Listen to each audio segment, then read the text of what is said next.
Assalamualaikum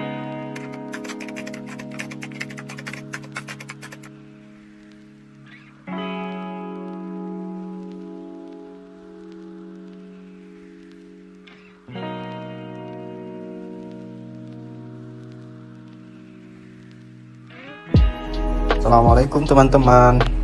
Kami dari kelompok 10 yang beranggotakan 4 orang akan mewawancarai tokoh masyarakat untuk mengetahui keadaan sosial masyarakat rukun tetangga di daerah Selomartani.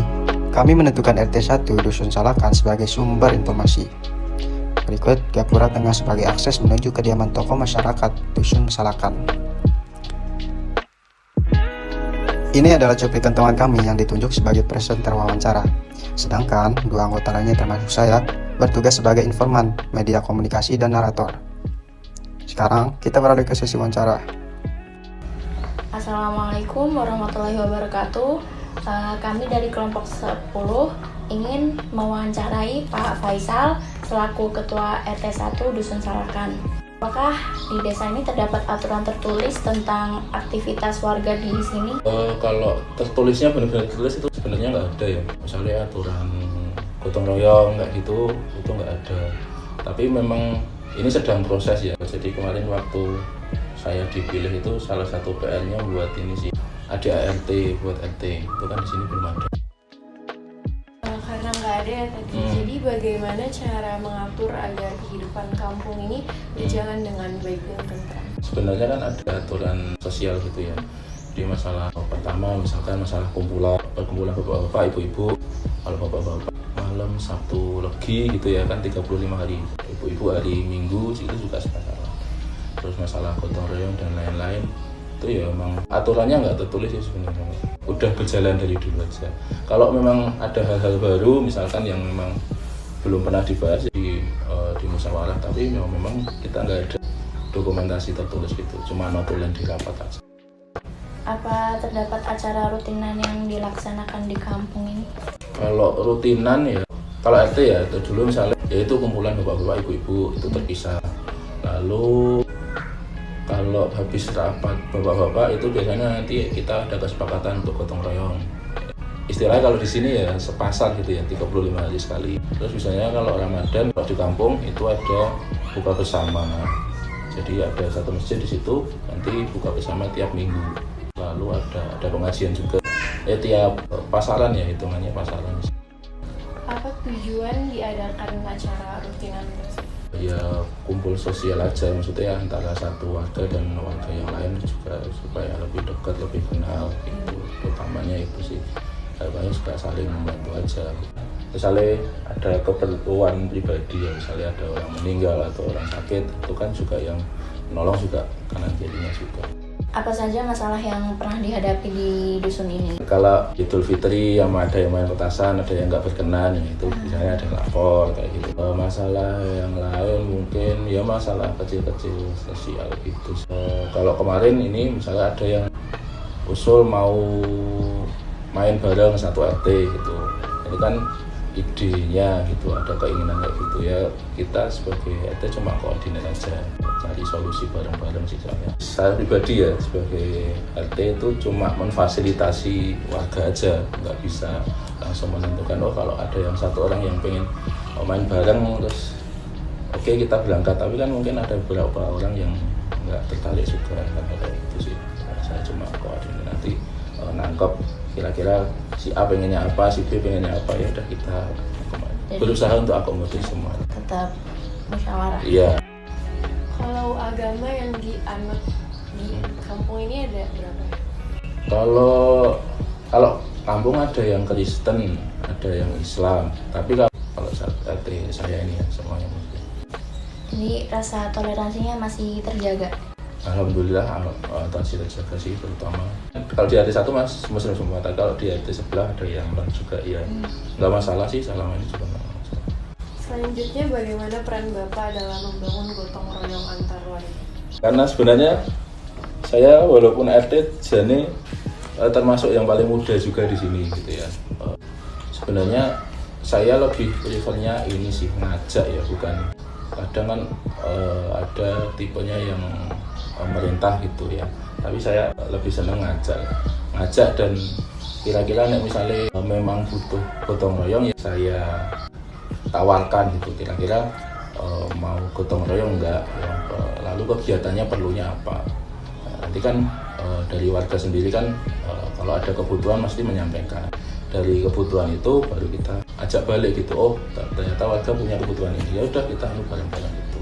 Lebih bukan ke saya pengennya A gitu, ayo semuanya ikut keinginan saya gitu, enggak gitu sih. Tapi butuhnya warga apa, misalkan daerah sana ada yang kotor gitu, rumputnya udah panjang-panjang atau biasanya tanah-tanah kosong gitu, ya udah kalau memang butuhnya itu ya kita anu bareng-bareng gitu. Kalau kegiatan pos ronda di kampung ini ada? Kalau di kampung ada, jadi kalau pos ronda di sini kan dibagi per RT, tanggung jawab RT masing-masing. Ini kan kalau di sini ada RT 1, 2, 3, RT 2, RT 4 tuh ada. RT kami sendiri dulu ada, dulu sebelum saya ya, mungkin 2-3 tahun lalu. Tapi akhirnya walaupun sudah dibuatkan jadwal, dikasih tempat dan lain-lain, tapi ternyata pada pelaksanaannya ya yang datang cuma itu aja ya, karena ya di sini kan rondanya benar-benar dari malam misalnya jam 9 sampai 2 jam 3 gitu ya. Mungkin untuk beberapa warga yang pekerjaannya misalnya berangkat pagi gitu ya, itu kan jadi susah ya, atau memang beliau ada yang shiftnya malam gitu kan, juga nggak bisa juga. Itu jadi masukan juga ya. Walaupun kemarin juga ada salah vakum, terus kemarin waktu saya juga ada masukan itu, ya saya sampaikan lagi kemarin evaluasinya seperti itu, apakah memang dibutuhkan atau enggak. Soalnya pada akhirnya ya nggak lanjut lagi, dinilai sudah aman dan memang warga ya ada beberapa yang keberatan. Selanjutnya, adakah kegiatan keagamaan yang dilaksanakan rutin di masyarakat? Kampung ya lebih ke kampung ya, misalnya ada kegiatan pengajian hari Minggu, itu pengajian habis sholat Isya, terus nanti ada forum kecil juga, itu juga ada dari kiai kampung sebelah itu. Jadi selama sepasar atau 35 hari itu ada 2 kegiatan pengajian. Kalau puasa ya itu pengajian tiap minggu, jadi buka bersama tiap minggu pengajian, terus sama nuzulul Quran. Apa kegiatan pemuda-pemudi di kampung ini berjalan dengan semestinya? Lumayan sih, sudah lumayan bagus. Kalau rutin teman-teman pemuda biasanya ini, jadi teman-teman pemuda itu tiap hari minggu apa gitu. Jadi itu teman-teman keliling kampung ngumpulin barang-barang bekas, botol bekas dan lain-lain. Nah itu mereka jual buat kasnya mereka. Yang listrik yang masih konvensional yang belum pulsa gitu, itu dikasih tanggung jawab yang narik pemuda. Nah nanti pemudanya dikasih fee-nya lah sekian. Misalnya takbiran itu yang koordinir semuanya pemuda, takbiran. Terus misalnya di kampung ada kegiatan wayangan gitu, itu kepanitiaan yang bantu itu juga pemuda juga. Kegiatan keagamaan seperti ketakmiran masjid di sini berjalan. Kalau takmir lebih ke kampung ya. Ini kan kampungnya ada RT 1, 2, 3, 4. Sebenarnya yang nggak punya masjid sendiri cuma RT 1, RT kami sendiri. RT 2 ada musola, RT 3 ada masjid, RT 4 ada masjid juga. Tapi kan karena nggak terlalu luas ya enggak.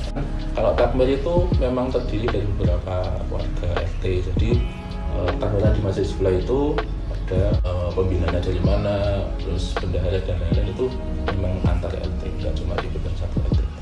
Apa kegiatan tersebut membawa manfaat pada warga di kampung ini? Jelas ya, kayak yang pengajian itu tuh semuanya dikoordinir sama takmir. Kita RT bukan koordinator, tapi yang koordinir semuanya takmir. Pasca pemilu 2024 ini, apakah hubungan kerukunan antar warga baik-baik saja?